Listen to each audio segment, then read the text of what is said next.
আমরা সকলে শক্তি অনুভব করতে চাই। এবার যদি আপনাকে জিজ্ঞেস করা হয় যে সবথেকে বেশি শক্তির অনুভব কোথা থেকে করা সম্ভব, তখন কেউ কেউ বলবেন পুষ্টিকর আহার গ্রহণ করলে, ব্যায়াম করলে, কেউ বলবেন ধন লাভ করলে, বন্ধুদের থেকে, পরিবারের থেকে, আদি ইত্যাদি। এইভাবে আপনি শক্তির অনুভব অবশ্যই করতে পারেন, কিন্তু সবথেকে বেশি শক্তির অনুভব যদি আপনি করতে চান তাহলে তা পাবেন শুধু একতার দ্বারা, সংগঠনের দ্বারা। যদি আপনাকে উদাহরণ দিই, নিজের এই হাতটাকে দেখুন, 5টা আঙুল রয়েছে। কোনো একটা বস্তুকে নিজের একটা আঙুল দ্বারা তুলে ধরার চেষ্টা করে দেখুন, বড়ই কষ্ট হবে। তখন আপনি বুঝতে পারবেন যখন এই 5টি আঙুল একত্রিত হয় তখন কোনো কাজ কতটা সহজ হতে পারে। এটাই হলো শক্তি, একতার। সব থেকে ভালো উদাহরণ যদি আপনাকে দিই তাহলে বাঁশি। এই বাঁশি থেকে অত্যন্ত মধুর সুর নির্গত হয় যা সবার মন প্রসন্ন করে দেয়। এই কথা সত্যি, কিন্তু এই বাঁশি আমি একটা বা দুটো আঙুল দিয়ে বাজাতে পারবো না। আমাকে প্রত্যেকটা আঙুল ব্যবহার করতেই হবে, তবেই এর থেকে মধুর সুর নির্গত হবে যা সকলকে প্রসন্ন করবে, ঠিক কিনা? ঠিক এইভাবেই যদি আপনি চান যে আপনার জীবনরূপী বাঁশি থেকেও মধুর সুর নির্গত হোক বা সবার মনকে প্রসন্ন করে তুলুক, তাহলে আপনাকেও জীবনে একতা নিয়ে আসতেই হবে। আপনি একাও কর্ম করতে পারেন, পথ চলতেও পারেন, সামনেও এগোতে পারেন, সাফল্যও লাভ করতে পারেন। কিন্তু যখন সকলে একসাথে এগোবেন, সেই পথে চলবেন, সেই কর্মই করবেন, তখন লক্ষ্যে অবশ্যই পৌঁছবেন, সাফল্য অবশ্যই লাভ করবেন। কিন্তু সেই সাফল্য এবং তার আনন্দর সংমিশ্রণটাই একটু অন্যরকম হবে। তাই জীবনে ঐক্যবদ্ধ হন, একসাথে মিলে এগোতে থাকুন, আর আমার সাথে ভালোবেসে বলুন রাধা রাধা। মানুষের জীবনে 2 ধরনের আবেগ থাকে যা চিরকাল তার সাথে বসবাস করে। প্রথম, স্বপ্ন। দ্বিতীয়, অজুহাত। মানুষ হাজার হাজার স্বপ্ন দেখতে পারে। আমাকে এই কাজ করতে হবে, আমাকে ওখানে ঘুরতে যেতে হবে, আমার জীবনে এই অসম্ভব কাজ বাস্তবায়িত করে দেখাতে হবে, আদি ইত্যাদি। এবার ঠিক যেমন স্বপ্ন দেখেন সেইভাবে অজুহাতও খুঁজে নিয়ে আসেন। আমি এই স্বপ্ন পূরণ করতে পারলাম না, কারণ আমাকে কেউ সাহায্যই করলো না, কারণ আমি দুর্বল হয়ে পড়েছিলাম, কারণ আমার কাছে সময়ই ছিল না, আদি ইত্যাদি। এবার সাফল্য এবং অসফলতার মাঝখানে এই ধরনের সংঘর্ষ হতে থাকে। সাফল্য তখন লাভ করা সম্ভব যখন আপনার স্বপ্ন আপনার অজুহাতের থেকে অনেক বড় হয়, আর অসফলতা তখন পাবেন যখন আপনার অজুহাত আপনার স্বপ্নের থেকে অনেক বড় হয়। আপনি যদি সাফল্য লাভ করতে চান তাহলে চেষ্টা করতে থাকুন, পরিশ্রম করুন। যদি অসফল হন তাহলে ভয়ভীত হওয়ার কোনো প্রয়োজন নেই। নিজের ভুল বুঝুন, তাকে শুধরে নিন, আবার চেষ্টা করুন। কিন্তু যদি নিজের জীবনে অজুহাত নিয়ে আসেন তখন স্বপ্ন কখনো পূরণ হবে না। আসুন আমার সাথে ভালোবেসে বলুন রাধা রাধা। আমার জীবনে পরিচয় হয়েছে অনেক ব্যক্তির সাথে, ভিন্ন ভিন্ন ধরনের মানুষ। এনাদের সাথে আলাপ হয়ে খুব ভালো লেগেছে, অনেক শিক্ষাও লাভ করেছি। আমি তাদের সাথেও আলাপ করেছি যারা অনেক উচ্চ স্তরে পৌঁছে গেছেন, আবার তাদের সাথেও যারা নিজেদের জীবনে বিশেষ কিছু করতে পারেননি। তাদের সাথেও পরিচয় হয়েছে যারা সফল, আবার তাদের সাথেও যারা অসফল। এবার এই সবই একই রকম মনে হয়। এদের মধ্যে পার্থক্য শুধুই মানসিকতার। যখনই কোনো অসফল ব্যক্তির সাথে পরিচয় হয়েছে তখনই দেখেছি তাদের কাছে সবসময় একটা অজুহাত রয়েছে যে কেন তারা সফল হতে পারেননি। কখনো তারা দোষ দিয়ে থাকেন তাদের ভাগ্যকে, তাদের পরিস্থিতিকে, দোষারোপ করতে থাকেন তাদের মাতা পিতাকে, আত্মীয়দের, বন্ধু বান্ধবদের। কোনো না কোনো অজুহাত সবসময় এদের কাছে থাকে যে কেন তারা সফল হতে পারেননি। সেখানেই যখন সফল ব্যক্তির সাথে পরিচয় হয় তাদের কাছে সবসময় একটা কারণ থাকে যে কিভাবে এই সমস্যাগুলির ঊর্ধ্বে উঠে সাফল্য লাভ করা যায়। আর সেই কারণ হলো যে যাই হয়ে যাক না কেন সাফল্য লাভ করতেই হবে। যতই সংঘর্ষ করতে হোক না কেন, যতই সমস্যা আসুক না কেন, সফল আমাদের হতেই হবে। এটাই পার্থক্য মানসিকতার। সত্যি কথা বলতে আপনার আজকের এই মানসিকতা হলো আপনার আগামী ভবিষ্যতের ইমারতের ভিত। এই মানসিকতা যতটা প্রবল হবে, যতটা শুভ হবে, আপনার ভবিষ্যৎ ততটাই বিশাল এবং সুন্দর হবে। তাহলে সমস্যার উপর নয়, সাফল্যের উপর মনোযোগ কেন্দ্রীভূত করুন, জীবনে এগোতে থাকুন আর আমার সাথে ভালোবেসে বলুন রাধা রাধা। অ দিয়ে অন্ত, আ দিয়ে আরম্ভ। এই দুইয়েরই রাশি সমান।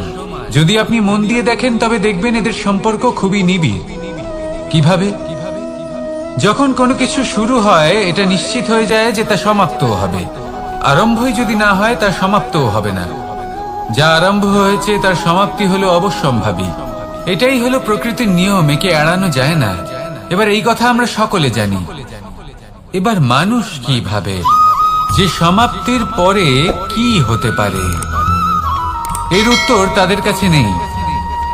তাদের উচিত অন্য কোনো বিষয় ভাবা যা বেশি গুরুত্বপূর্ণ। এবার মানুষ এটা জানে না যে মৃত্যুর পরে কি হতে পারে, কিন্তু এই কথা অবশ্যই জানে যে জন্ম থেকে মৃত্যু পর্যন্ত এই সময়, যাকে আমরা জীবন বলে থাকি, এই সময় আমরা কর্ম করতে পারি। এই কথা তো আমরা জানি। তাহলে এমন কি কর্ম করা যেতে পারে যা আমাদের সমাপ্তির পরও আমাদের প্রাসঙ্গিক করে রাখতে পারে, এই বিষয়ে ভাবা উচিত।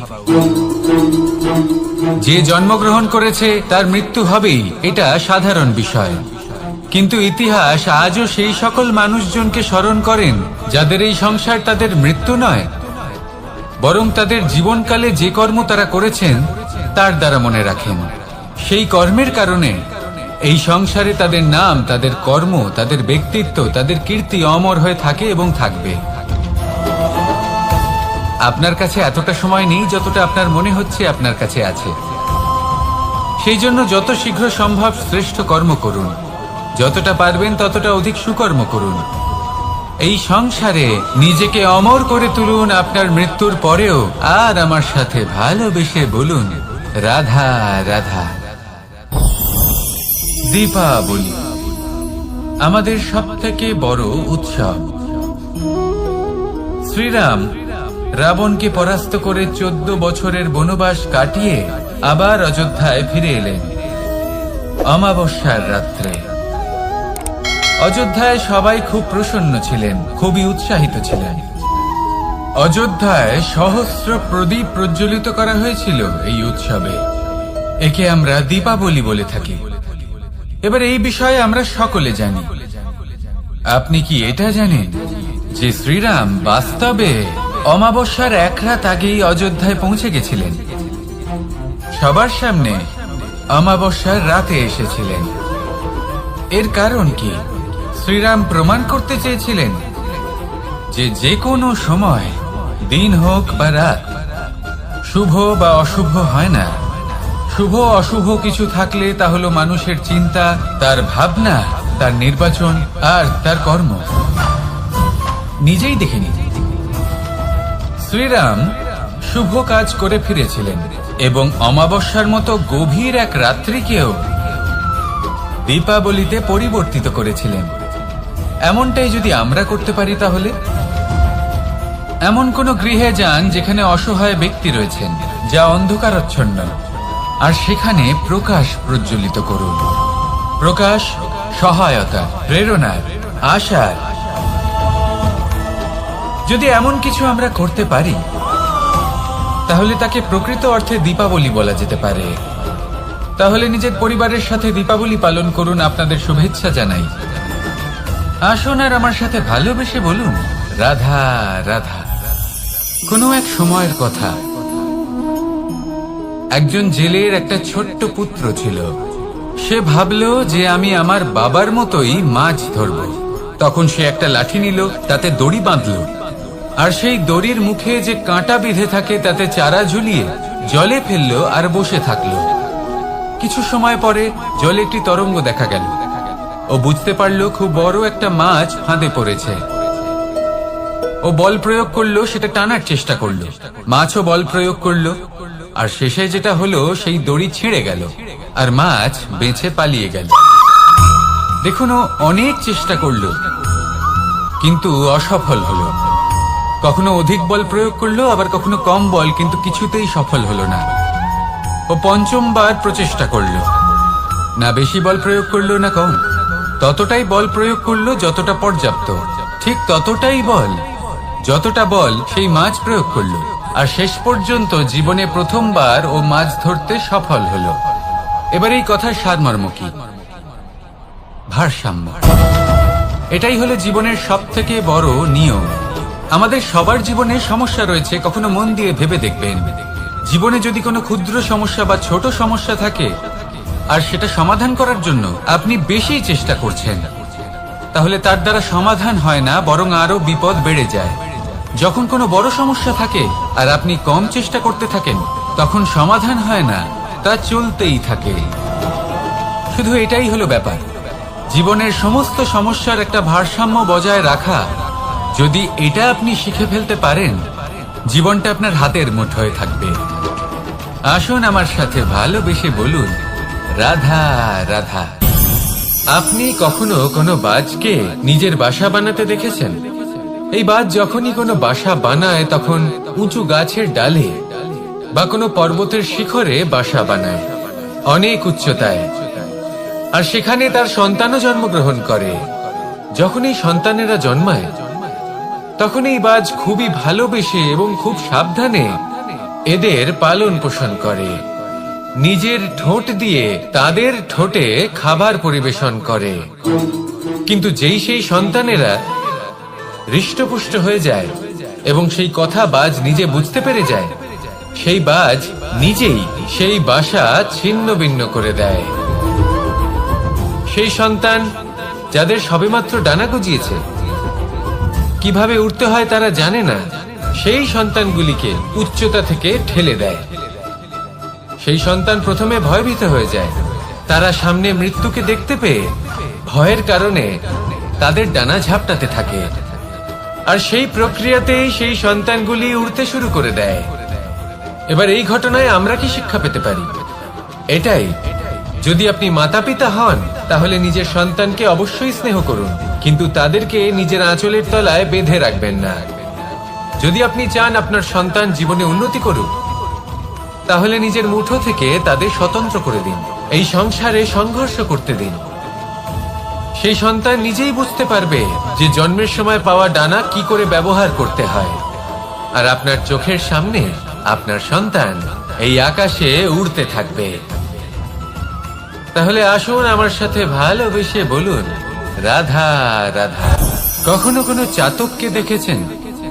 একটা চাতক বর্ষার জন্য অপেক্ষা করে, সেই বর্ষার জলে নিজের তৃষ্ণা নিবারণ করে, নয়তো সারা বছর তৃষ্ণার্ত থেকে যায়। ও আকাশের দিকে তাকিয়ে থাকে আর অপেক্ষা করে যে কবে বর্ষা হবে আর কবে আমি আমার তৃষ্ণা নিবারণ করব। সেখানে অন্যদিকে একটি কাক বা একটা পায়রা, এরা কি করে? যেখানে জল পায় পান করে নেয়, যেখানে খাবার পায় খেয়ে নেয়, আত্মীয় স্বজন বন্ধু বান্ধব যাকেই পায় তার সাথে সময় কাটায়, খাবার খায় আর চলে যায়। এবার এদের মধ্যে মিল কোথায় আর পার্থক্য কোথায়? দুজনের কাছেই ডানা রয়েছে, দুজনেই উড়তে পারে, এই আকাশ হলো ওদের, খাবারের দানা ওদের। পার্থক্য হলো তাদের অভিলাষায়, পার্থক্য হলো তাদের আকাঙ্ক্ষায়, পার্থক্য জীবন যাপনের ধরনের। এবার যত বেশি আকাঙ্ক্ষা থাকবে, যত দামি জীবন যাপন করার ইচ্ছে থাকবে, তত বেশি কষ্ট আপনাকে সহ্য করতে হবে। আবার অন্যদিকে জীবন যত সরল হবে, জীবন যাপন যত সরল হবে, সমস্যা ততটাই কম হবে। তাই সবসময় চেষ্টা করবেন আপনার মানসিকতা এবং আপনার জীবন যেন সরল হয়। ভালোবাসতে থাকুন, যদি কেউ আপনাকে ভালোবাসে তাকেও আপনি ভালোবাসা ফিরিয়ে দিন। তাদের সাথে কথা বলুন, কিছু তাদের কথা শুনুন, কিছু নিজের কথা বলুন, দেখবেন সকল তাপ উত্তাপ দূর হয়ে গেছে। এটাই তো হলো জীবনের সারমর্ম। তাই প্রেমে থাকুন, ভালোবাসুন, আর ভালোবেসে আমার সাথে বলুন, রাধা রাধা। একবার একজন সাধক ওনার শিষ্যদের একটা কাজ দিলেন। একটা দুর্লভ জড়িবুটি নিয়ে আসতে বললেন। এতটাও কঠিন কাজ সেটা ছিল না, কারণ সকল শিষ্য জানতেন যে এই দুর্লভ জড়িবুটি কোথায় পাওয়া যায়। পর্বতের শিখরে। কঠিন কাজ কোনটা? সেখানে পৌঁছনোর সেই পথ, যা ছিল কাঁটায় জর্জরিত, পাথরে পরিপূর্ণ, যেখানে পিছলে পড়ার আশঙ্কা রয়েছে এবং গভীর ক্ষত পেতে পারে সবাই। এবার বেশ কয়েকজন শিষ্য গেলেন, তার মধ্যে কয়েকজনই সেই জড়িবুটি নিয়ে আসতে পারলেন। কারণটা কি ছিল? কিছু শিষ্যের মনোযোগ ছিল শুধুমাত্র লক্ষ্যের দিকে, অর্থাৎ পর্বতের সেই শিখরে। কিছু শিষ্যের মনোযোগ ছিল পথের এই সংকটগুলির ওপর। কিছুজন নিজের সমস্ত মনোযোগ, সমস্ত শক্তি কেন্দ্রীভূত করলেন শুধুমাত্র লক্ষ্যের দিকে। বাকিরা মনোনিবেশ করলেন এই সংকটের থেকে নিজেকে বাঁচাতে। কিন্তু যাদের মনোযোগ শুধু লক্ষ্যের দিকে ছিল, শুধু তারাই জড়িবুটি নিয়ে আসতে পারলেন। কারণ কি ছিল? একটা সহজ ব্যাপার যা আমাদের বুঝতে হবে। আমরা যদি লক্ষ্যে পৌঁছতে চাই, তাহলে বিপদের সম্মুখীন তো আমাদের হতেই হবে, আর কোনো বিকল্প নেই। যন্ত্রণাও হবে, পায়ে কাঁটাও হয়তো ফুটতে পারে, হয়তো পড়েও যেতে পারেন, হয়তো রক্তপাতও হতে পারে। কিন্তু তার সাথেই সাফল্য অর্জনের যে আনন্দ, সেটাও পাওয়া যায়। সেই জন্য নিজের মনোযোগ সবসময় লক্ষ্যের দিকে রাখুন, পথের সেই বিপদগুলির দিকে নয়। সত্যি কথা বলতে, এই বিপদ এটা কিছুক্ষণের, আজ আছে কাল নাও থাকতে পারে। কিন্তু যদি লক্ষ্যকে প্রাপ্ত করতে পারেন, তাহলে তার আনন্দ আপনার সাথে সারা জীবন রয়ে যাবে। তাহলে লক্ষ্য প্রাপ্ত করুন আর আমার সাথে ভালোবেসে বলুন, রাধা রাধা। এই সংসারে সবাই বলেন, আমি অর্জুনের মতো হয়ে উঠতে চাই। সবাই চায় যে তারাও যেন অর্জুনের মতো গান্ডীব লাভ করে। তারাও চায় যে তাদেরকেও মহাদেব এসে পশুপতি অস্ত্র দান করবেন। তারাও এটাই চায় মহাভারতের মতো মহাসংগ্রামে বিজয়ী হতে। কিন্তু সবাই ভুলে যান যে অর্জুন যা হতে পেরেছিলেন, সবকিছুই অর্জন করেছিলেন। যদি আপনিও অর্জুনের মতো গান্ডীব লাভ করতে চান, তবে আপনাকেও তার মতোই শ্রেষ্ঠ কাঠ নির্বাচন করতে হবে। সেই কর্ম আপনাকেই করতে হবে। তার প্রত্যঞ্চা যাতে তীব্র হয়, তার জন্য আপনাকে সর্বশ্রেষ্ঠ দড়ি খুঁজে বের করতে হবে। আপনার বাণ যাতে ঘাতক হয়, সেই জন্য আপনাকে নতুন নতুন ধাতু খুঁজে বের করতে হবে। সেই শিক্ষা আপনাকে লাভ করতে হবে, তবেই আপনার ইচ্ছে পূর্ণ হবে। অর্জুন হওয়া বড়ই সরল, যদি আপনি কিভাবে অর্জন করতে হয় তা জানেন। শুধুমাত্র স্বপ্ন দেখেন যারা, তারা কখনোই অর্জন করতে পারবেন না। কিন্তু যদি কেউ অজ্ঞাতবাস ভোগ করতে পারে, যদি কেউ লাক্ষাগৃহ থেকে পালিয়ে বাঁচতে পারে, যদি কেউ কঠোর তপস্যা করতে পারে, প্রতীক্ষা করতে পারে এবং পরিশ্রম করতে পারে, তাহলে সে অর্জুন অবশ্যই হয়ে উঠবে। যদি আপনি অর্জুন হয়ে উঠতে চান, তাহলে কর্ম করতে শিখুন আর আমার সাথে ভালোবেসে বলুন, রাধা রাধা। বিগত দিনের কিছু কথা মনে পড়ে গেল। এক অদ্ভুত ঘটনা যা অমূল্য শিক্ষা দিয়ে যেতে পারে। বিষয় হলো যক্ষের সাথে যুধিষ্ঠিরের কথোপকথন। একবার যক্ষ যুধিষ্ঠিরকে জিজ্ঞেস করলেন, ওনাকে বললেন যে, আমার কিছু প্রশ্নের উত্তর যদি আপনি দিতে পারেন, তাহলে আমি আপনার বাকি ভ্রাতাগণকে আবার জীবিত করে তুলব। সেগুলোর মধ্যে খুব গুরুত্বপূর্ণ আর কঠিন একটা প্রশ্ন ছিল, এই সংসারে সব থেকে শ্রেষ্ঠ আশ্চর্য কোনটি? এই প্রশ্ন আমি আপনাকে জিজ্ঞেস করছি। এবার কেউ বলবেন স্বর্ণ দ্বারা নির্মিত লঙ্কা, এটি হলো সংসারের সব থেকে বড় আশ্চর্য। কেউ বলবেন বরফে ঢাকা সেই পর্বত যা আকাশ স্পর্শ করে। কেউ বলবেন সেই সমুদ্র যার গভীরতা মাপা অসম্ভব ব্যাপার। কেউ বলবেন সেই বায়ু যা আমরা দেখতে পাই না, কিন্তু তা আমাদের জীবন দান করে। সংসারের সব থেকে বড় আশ্চর্য কি, সেই প্রশ্নের উত্তর যুধিষ্ঠির দিয়েছিলেন, আর তা ছিল শ্রেষ্ঠ উত্তর এবং উচিত। উনি বলেছিলেন যে সংসারে প্রতিদিন কোন ব্যক্তি জন্ম, চেষ্টা করুন যাতে আপনি যে কাজ করছেন তার দ্বারা যেন অন্যের মঙ্গল হয়। এই প্রচেষ্টাই আপনার জীবনকে প্রসন্নতা আর প্রেম দ্বারা ভরিয়ে তুলবে। এই মন সুপ্রসন্ন হয়ে বলবে রাধা রাধা।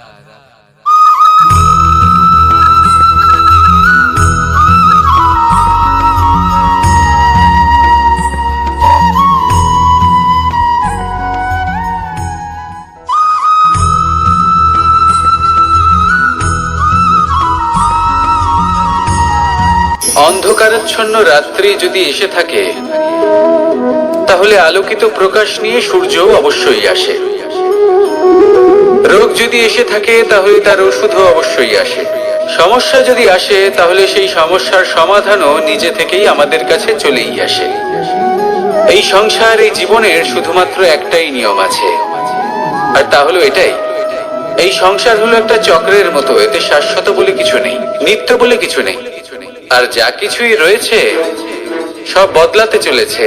যদি আপনার জীবনে দুঃখ থাকে, সমস্যা থাকে, যদি আপনি বিপদ দ্বারা আচ্ছন্ন, তাহলে মনে রাখবেন সবকিছু বদলে যেতে চলেছে। দুঃখের সময় কাঁদবেন না, মনকে আরো দুঃখী করে তুলবেন না, কারণ এখানে যা কিছুই এসেছে তা যাওয়ার জন্যই এসেছে। তাহলে এত চিন্তা কিসের? আনন্দ সহকারে জীবন যাপন করুন, আর আমার সাথে ভালোবেসে বলুন রাধা রাধা। যদি কোনো সিংহ বানরের মতো গাছে চড়তে চেষ্টা করে তাহলে কি হবে? একটা মাছ যদি মাটিতে হাঁটতে চেষ্টা করে তাহলে কি হবে? তারা বিফলই হবে। কিন্তু এরকম কেন হয়? তার কারণ হলো প্রকৃতির রচনা কিছুটা এরকম। এখানে প্রত্যেকটি ব্যক্তিকে, প্রত্যেকটি প্রাণীকে আলাদা আলাদা গুণের অধিকারী করা হয়েছে এবং সকলকে একটা সীমাও প্রদান করা হয়েছে। এবার এই যে বৃক্ষ, পশু, পাখি, এদের মধ্যে সেই ক্ষমতাই নেই যে এরা নিজেদের যাচাই করতে পারবে, নিজেদের সীমাগুলো বুঝতে পারবে, নিজেদের সদ্গুণগুলো চিনতে পারবে। এরা সেটা করতে পারবে না। কিন্তু মানুষ তো আলাদা। মানুষের কাছে সেই বিশেষ শক্তি আছে যে তারা পূর্ণরূপে নিজেদের যাচাই করতে পারবে, নিজেকে পূর্ণরূপে বুঝতে পারবে, নিজের দোষ, নিজের অপগুণ, নিজের সদ্গুণ, নিজেদের সীমাগুলো তারা বুঝতে পারবে। আর এটা অত্যন্ত গুরুত্বপূর্ণ। কথায় আছে যে যদি সাফল্য লাভ করতে হয় তাহলে নিজেকে যাচাই করে নিতে হবে। তাই নিজেকে যাচাই করুন, নিজের সাথে পরিচিত হয়ে যান এবং জীবনে কর্ম করতে থাকুন। সাফল্যের শিখরে অবশ্যই পৌঁছে যাবেন। আর ওখানে যদি যান তাহলে এই মন প্রসন্ন হয়ে অবশ্যই বলবে রাধা রাধা। বনের মধ্যে যদি আপনি কোনো বিষাক্ত সাপ দেখেন তাহলে কি করবেন? আপনি তখনই তার থেকে দূরে পালাতে চেষ্টা করবেন। আর এটা কেন করবেন? নিজের রক্ষার্থে। এই কথা আমি নয় মেনে নিলাম, কিন্তু নিজের জীবনে এটা করেন না কেন? আপনি যেখানেই যান, যে স্থানেই যান না কেন, প্রত্যেক সময়, প্রত্যেক মুহূর্তে এমন বিষাক্ত সাপ আপনি অবশ্যই খুঁজে পাবেন। আর সেই সাপ নয় যাদের আপনি বনে খুঁজে পাবেন, এরা হলো সেই সাপ যা আপনাকে পাপ করতে বাধ্য করবে। আপনার অন্তরের বাসনা, ক্রোধ, অহংকার, লোভ, ঈর্ষা, এদের বৃদ্ধি ঘটাবে। দেখুন, বনের এই সাপ আপনাকে একবার ছেড়ে দিতেও পারে, ছোবল নাও মারতে পারে, কিন্তু এই যে পাপরূপী সাপ আছে তা অবশ্যই ছোবল মারবে। কর্ম যদি করেন তাহলে অবশ্যই ফল পাবেন। সেই জন্য যখনই কোথাও যাবেন, যদি এমন কাউকে দেখেন, যদি এমন কিছু দেখেন যে আপনাকে পাপ করতে বাধ্য করছে, তাহলে সেই মুহূর্তে সেখান থেকে পালিয়ে যান। যেমন বনের সাপ দেখে আপনি পালাতে থাকেন। সৎকর্মের রক্ষা অত্যন্ত আবশ্যক। আসুন আর আমার সাথে ভালোবেসে বলুন রাধা রাধা। মনুষ্য জীবনের সব থেকে বেশি গুরুত্বপূর্ণ বিষয় হলো মনের একাগ্রতা। এই সংসারের যে কটি মহান কার্য সম্পাদন হয়েছে তা হলো মনের এই একাগ্রতার একমাত্র ফল। আপনি অবশ্যই দেখে থাকবেন, অনেক ছোট বড় নদী যা বয়ে চলে তাদের সামনে একটা বাঁধ নির্মাণ করা হয় সেই সব নদীর জল সঞ্চয় করতে। বাঁধ হয়ে গেলে প্রয়োজন মতো বা মনের ইচ্ছে মতো তাকে ব্যবহার করা সম্ভব। এবার এটাই আমাদের মনের সাথেও সম্ভব। আমাদের মনের একাগ্রতা আজকের দিনে দাঁড়িয়ে বিভিন্ন ধরনের বিকার, ক্রীড়া এবং ভোগের মধ্যে ভাগ হয়ে গেছে। একে একত্রিত করতে হবে, একটা বাঁধ নির্মাণ করতে হবে, কর্মের বাঁধ। আপনাকে শুধু এটাই করতে হবে, যেটা উচিত কর্ম সেটাই করুন, যেটা অনুচিত কর্ম সেটা করা থেকে নিজেকে বিরত রাখুন। ব্যাস, এই কাজটাই আপনি করতে থাকুন, মনের মধ্যে একাগ্রতার বাঁধ নির্মাণ করুন। আর একবার যদি তা নির্মাণ হয়ে যায়, তাহলে যখন চাইবেন, যেখানে চাইবেন, যতটা চাইবেন একাগ্রতা প্রয়োগ করতে পারবেন। আর একবার যদি আপনি এটা শিখে যান, তাহলে এই সংসারকে বদলে ফেলার মতো কাজ আপনি করতে পারবেন, সমাজকে শোধরাবার মতো কাজ করতে পারবেন। তাহলে এই মনকে একাগ্র করুন আর আমার সাথে ভালোবেসে বলুন, রাধা রাধা। আমরা সবাই ফল খাই, কিন্তু আমাদের সেই ফলই প্রিয় হয় যে পরিপক্ক হয়ে ওঠে, যেটা নম্র হয়, আর যে ফল অনেক বেশি মিষ্টি আর সুস্বাদু হয়ে থাকে, যাদের রঙে বাহার দেখা যায়। সেইভাবে জীবনে আমরা নানান মানুষের সাথে পরিচিত হই, কিন্তু সেই মানুষই আমাদের মন ছুঁয়ে যায় যারা বিনম্র স্বভাবের, যাদের বাণী খুব মধুর, যাদের অন্তরে আত্মবিশ্বাসের একটা তেজ, একটা রং দেখা যায়। এবার এমন ব্যক্তি আমরা কি করে হব? ঠিক সেইভাবেই যেমন একটা ফল রোদ, বর্ষা, শীত, বায়ু এই সকল সংকটময় পরিস্থিতির সম্মুখীন হয়ে পরিপক্ক হয়ে ওঠে, সেইভাবেই মানুষ সংকটময় পরিস্থিতির সম্মুখীন হয়ে পরিপক্ক হয়ে ওঠেন। যদি এই সংকটের সম্মুখীন হন, তাহলে অভিজ্ঞ হবেন, আর এই অভিজ্ঞতাই শিক্ষা দিয়ে যাবে। এই অভিজ্ঞতা আমাদের শিখিয়ে দেয় যে আমাদের বিনম্র থাকতে হবে। অহংকার করে কোনো লাভ নেই। মধুর বাণীর যে কি মূল্য তা আমরা শিখতে পারি। এই অভিজ্ঞতাই আমাদের বুঝিয়ে দেয় যে উচিত অনুচিত কোনটা, আমাদের দৃষ্টিভঙ্গি তৈরি করে, আর এই দৃষ্টিভঙ্গি দ্বারা আত্মবিশ্বাস জাগ্রত হয়। সেই জন্য জীবনে কখনো বিপদ থেকে দূরে পালাবেন না, সেগুলোর সম্মুখীন হন, অভিজ্ঞতা লাভ করুন, তার থেকে শিক্ষা লাভ করুন, এইভাবেই পরিপক্ক হবেন। আসুন আমার সাথে ভালোবেসে বলুন, রাধা রাধা। ধন সঞ্চয় করা সম্ভব, আর সেই জন্য ধন সব থেকে বেশি মূল্যবান সম্পত্তি নয়। এবার আপনি বলবেন, এ আমি কি বলছি? এই ধন খুব মূল্যবান, আমরা সকলে অর্জন করতে ব্যস্ত। সেটা এই কারণে, কারণ আপনারা জানেন না এই সংসারের সব থেকে বেশি মূল্যবান সম্পত্তি কি। এ হলো সেই সম্পত্তি যা কখনো সঞ্চয় করা সম্ভব নয়। আপনার কাছে যতই ধন থাকুক, তা দিয়ে আপনি স্বাস্থ্য লাভ করতে পারেন, বাড়ি কিনতে পারেন, আদি ইত্যাদি, কিন্তু আপনি যতই ধনী হন না কেন, ফেলে আসা দিনের একটা মুহূর্ত আপনি লাভ করতে পারবেন না। এই একটা মুহূর্ত, এই সময়, এটাই হলো সংসারের সব থেকে মূল্যবান সম্পত্তি। একবার চলে গেলে তা কখনোই ফিরে আসে না। আর এই মুহূর্ত যতই চলে যাক না কেন, আমরা স্মৃতির মাধ্যমে সেগুলি যাপন করতে পারি, তার আনন্দ উপভোগ করতে পারি। আর যার সাথে আমরা সময় অতিবাহিত করেছি, তার স্মৃতিতে আমরা চিরকাল জীবিত থাকতে পারি। সেই জন্য সময় সব থেকে মূল্যবান সম্পত্তি, তাকে এইভাবে নষ্ট করবেন না। প্রত্যেকটা মুহূর্ত উপভোগ করুন, আনন্দ করুন, আর ভালোবেসে বলুন, রাধা রাধা। কনক, কি সুন্দর একটা শব্দ। এর অনেকগুলো রূপ রয়েছে, অনেকগুলো অর্থও রয়েছে।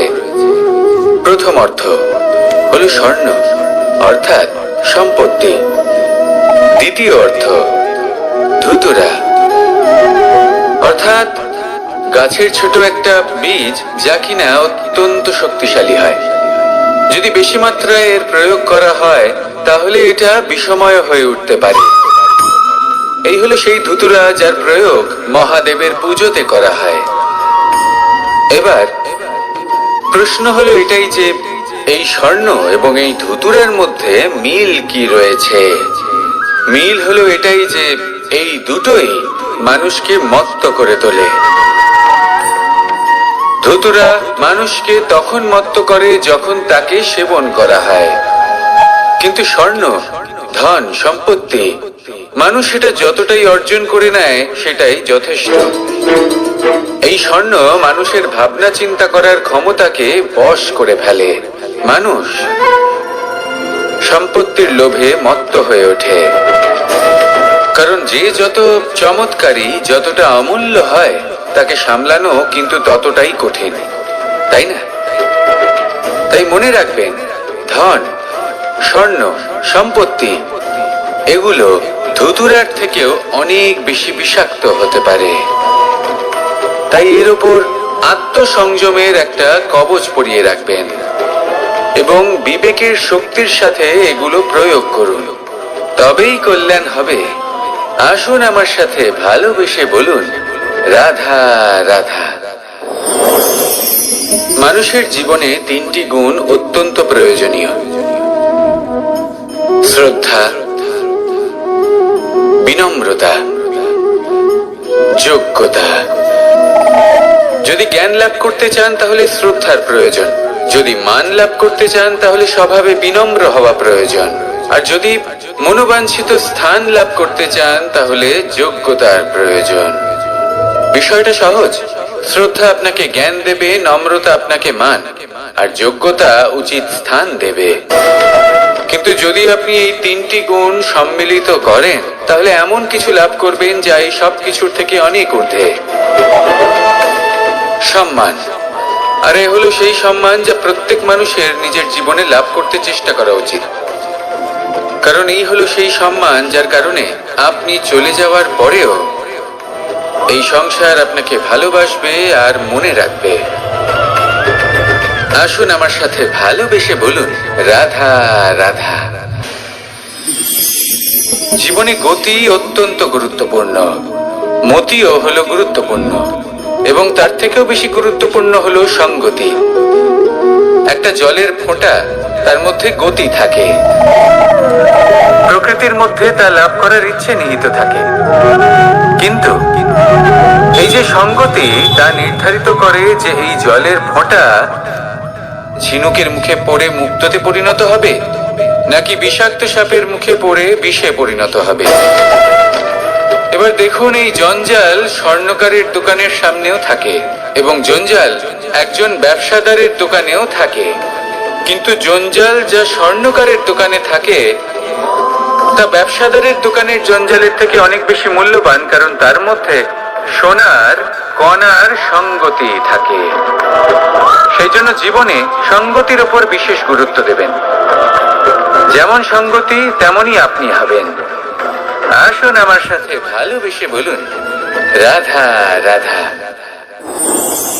প্রত্যেক প্রাণী ভালোভাবে জীবন যাপন করতে চান, এটা তাদের স্বভাবে আছে এবং ভাবাটা অনুচিত নয়।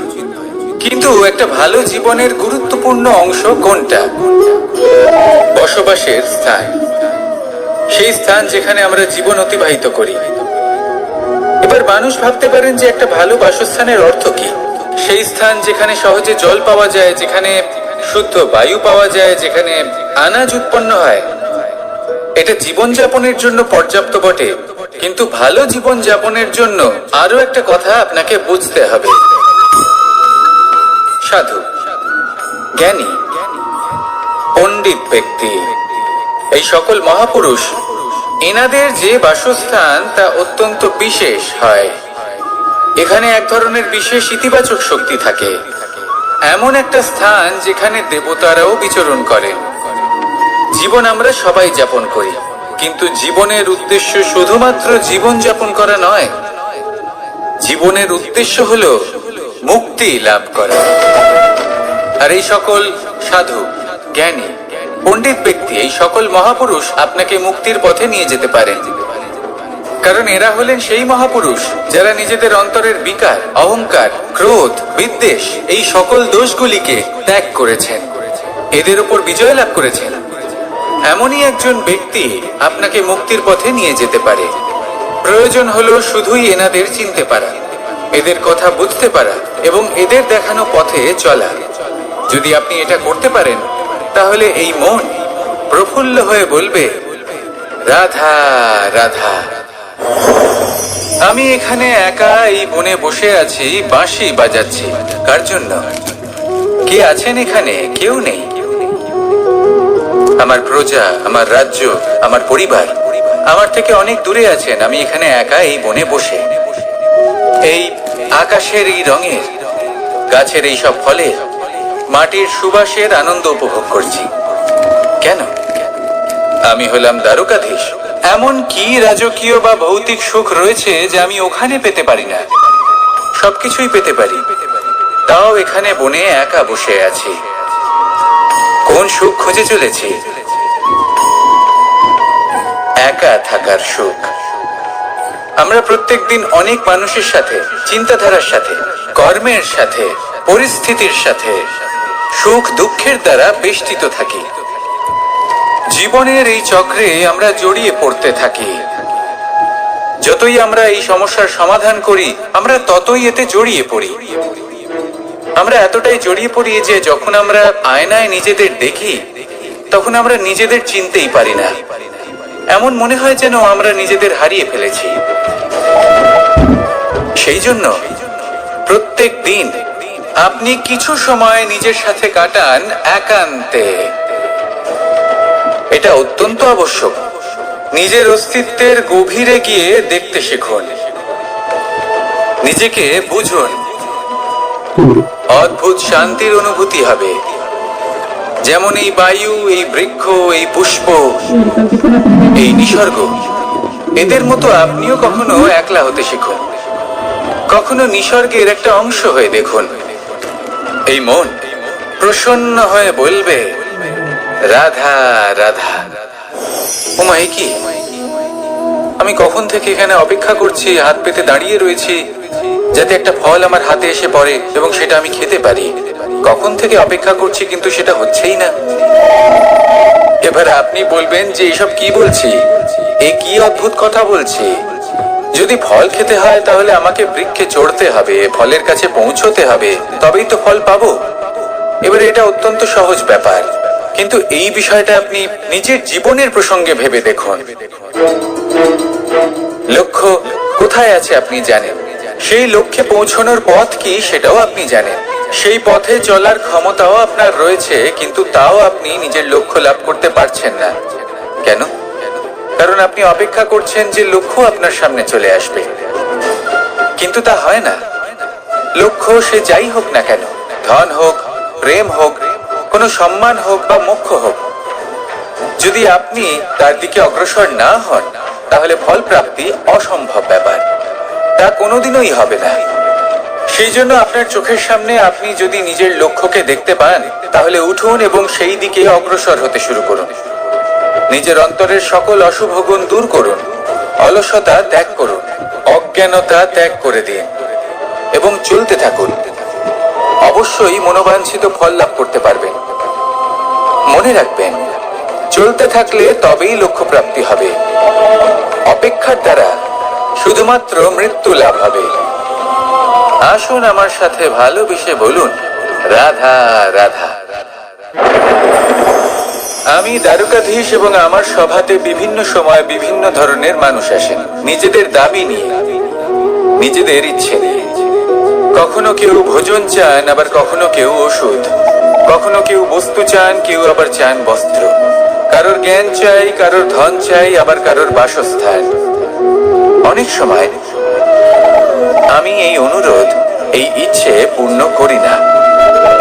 এবার আপনি এটা ভাবতেই পারেন যে কৃষ্ণ তো তাহলে লোভী, ওর কাছে তো সবকিছুই রয়েছে, তারপরেও সে নিজের প্রজার ইচ্ছে পূর্ণ করে না, তাদের সমস্যাগুলি বুঝতে পারে না, তাদের সুখ স্বাচ্ছন্দ্য প্রদান করে না। আসল সত্য হলো এটাই যে কোনো সবল ব্যক্তি, যে কোনো গৃহস্থ ব্যক্তি যে কাজ করতে সক্ষম, তার পরিশ্রম দ্বারাই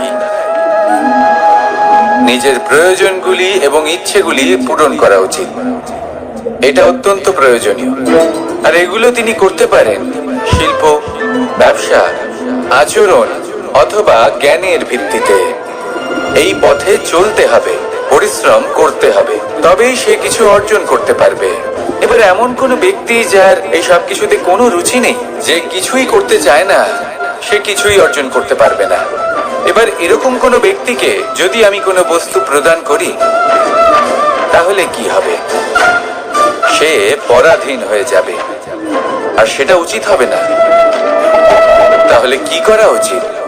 তাকে পথ দেখানো। তাকে বোঝাতে হবে যে কোন পথে চলে তুমি নিজের লক্ষ্য প্রাপ্ত করতে পারবে। শিল্প, জ্ঞান, আচরণ এবং